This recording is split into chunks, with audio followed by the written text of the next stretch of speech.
السلام علیکم ورحمۃ اللہ وبرکاتہ۔ حضرات، آج کی تاریخ میں کئی سالوں سے جو ہمارے پرکھوں کا تذکرہ ہو رہا ہے اور خاص طور سے محترمہ جہانی ساوتری بائی پھولے کی پیدائش کے موقع پر ان کا نام اور ان کا کام لیا جاتا ہے اور یاد کیا جاتا ہے۔ یہ اس لیے ہے تاکہ ہم اور آپ بھی اس جیسی ہمت جٹائیں اور اپنے اس پیارے ملک ہندوستان کو صحیح راستے پر لے چلیں۔ یہ ہم سب کی ذمہ داری ہے۔ آج 3 جنوری ہے اور آج سے 100 کچھ سال پہلے 1831 میں جن کا جنم دن ہوا وہ 3 جنوری کو ہوا، اور اس وقت انگریزوں کا دور تھا۔ جو ظالم حکومت دنیا کی اس ملک پر مسلط تھی، اس ظالم حکومت کے زمانے میں ان کی پیدائش ہو رہی، جو 1831 میں ظلم و ستم کے ماحول میں پیدا ہونا، پرورش پانا، آگے بڑھنا، اور اس کے باوجود پھر وہ حوصلہ پیدا کرنا کہ اپنے ملک کے لیے اور اپنے ہم وطنوں کے لیے بھی اور عورتوں اور مردوں کے لیے بھی کام کا کرنا۔ ایسے زمانے میں جب انگریزوں کا جبر جو ہے مسلط تھا، اس سے پہلے ہم آپ کو بتا دیں کہ انگریزوں کے ظلم و ستم کے زمانے میں جب ظلم پھیل چکا تھا تو یہاں کی انسانیت جانوروں سے بدتر کر دی گئی تھی۔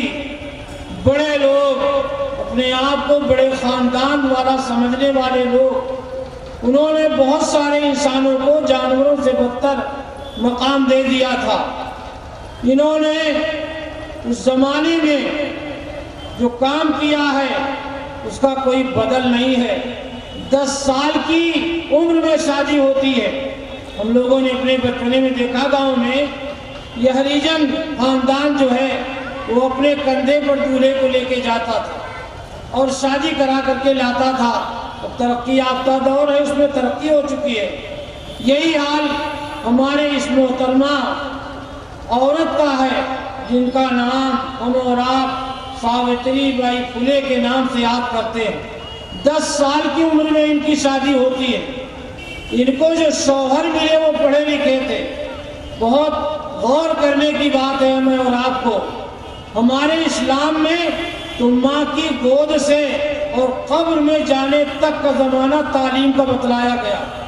یہ الگ بات ہے کہ ہمارے اندر کمیاں ہو گئیں، ورنہ سب سے پہلا اسکول اور سب سے پہلا ٹیچر جو ہے وہ ماں ہے اور اس کی گود ہے۔ جیسے وہ اپنے بچے کو دودھ پلاتی ہے، تیل اور بکوا کرتی ہے، ویسے اس کی ذمہ داری ہوا کرتی تھی کہ اپنے بچے کو تعلیم بھی دے۔ اور ایک بہت زمانہ گزرا ہے۔ بہرحال یہ ایسے زمانے کی پیدا ہے جس زمانے میں عورتوں کا کوئی مقام نہ ہو، ان کا کوئی کالج نہ ہو اس ملک ہندوستان میں۔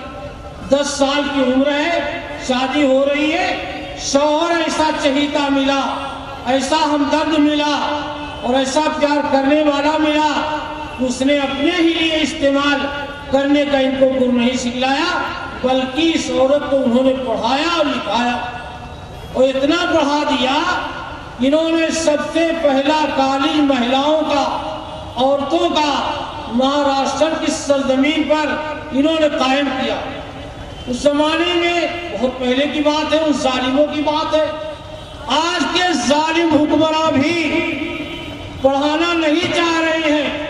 ابھی ہمارے سرپرست شیام لال جی نے بتلایا، ایسے زندگیاں بگاڑی جا رہی ہیں۔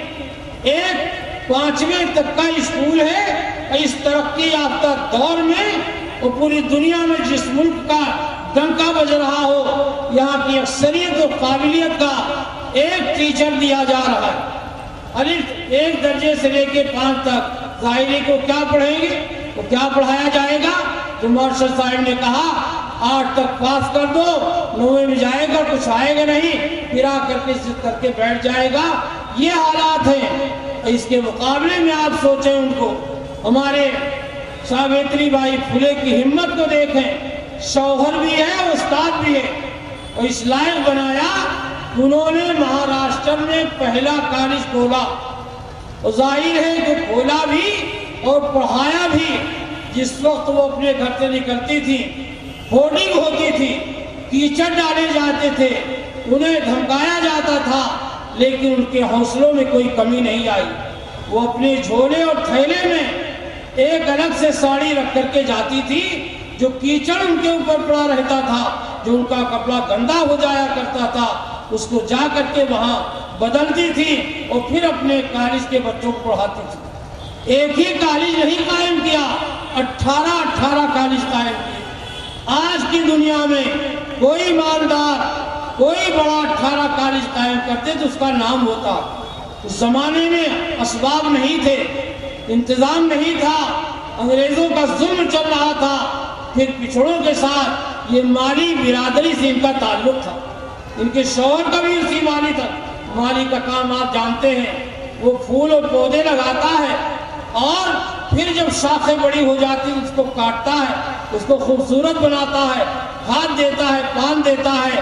ظاہر ہے کہ اپنی برادری کا پورا حق انہوں نے صرف مالداروں، وزیروں، غریبوں، فقیروں اور ڈاکوؤں کے تخت کو نہیں سجایا، وہاں جا کر کے وہاں گلدستہ نہیں سجایا، انہوں نے اپنی برادری اور عورت کو اس لائق بنایا کہ یہ بھی پڑھنے پڑھانے والی بنی۔ یہ بہت مبارک بات کے قابل ہیں، اس زمانے میں انہوں نے قائم کیا ہے، اور آج اسی کا نتیجہ ہے کہ آج یہ سماج پڑھ رہا ہے، بڑھ رہا ہے، بہت دور چلا گیا۔ بابا جی امبیڈکر نے جو روح پھونکی تھی وہ آج تک زندہ ہے اور ہمیشہ زندہ رہے۔ ہمیں اور آپ کو ان بزرگوں کے، چاہے بابا امبیڈکر صاحب ہو، چاہے ہمارے ساوتری بائی پھولے ہو، چاہے ان کے شوہر ہو، جیتوا پھولے ان کا نام تھا، ان سب کے کاموں کو ہم سب کو یاد رکھنا چاہیے، پڑھنا چاہیے، سمجھنا چاہیے، ہمت چاہیے، حوصلہ چاہیے۔ حکومتوں کے بھروسے پر ہم اور آپ ترقی نہیں کر پائیں گے، ہم تو اپنی بنیاد پر ترقی کریں گے۔ سماج بہت آگے جا چکا ہے، ہر طبقے میں آپ کے پڑھے لکھے موجود ہیں، آپ کے لیے تو بہت کچھ ہے۔ جس زمانے میں ہم حکمراں تھے، سب غلام تھے، مسلمان آج پیچھے کر دیا گیا۔ ہمیں اور آپ کو سب کو مل کر کے کوشش کرنا ہے، اس پروگرام کو اللہ خوب کامیاب فرمائے، اور جو لوگ اس کے ذمہ دار ہیں ان کو اور حوصلہ عطا فرمائے۔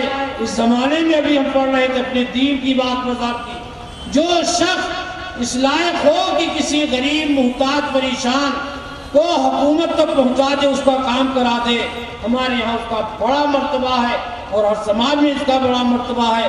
اللہ تعالیٰ اس کوشش کو قبول فرمائے۔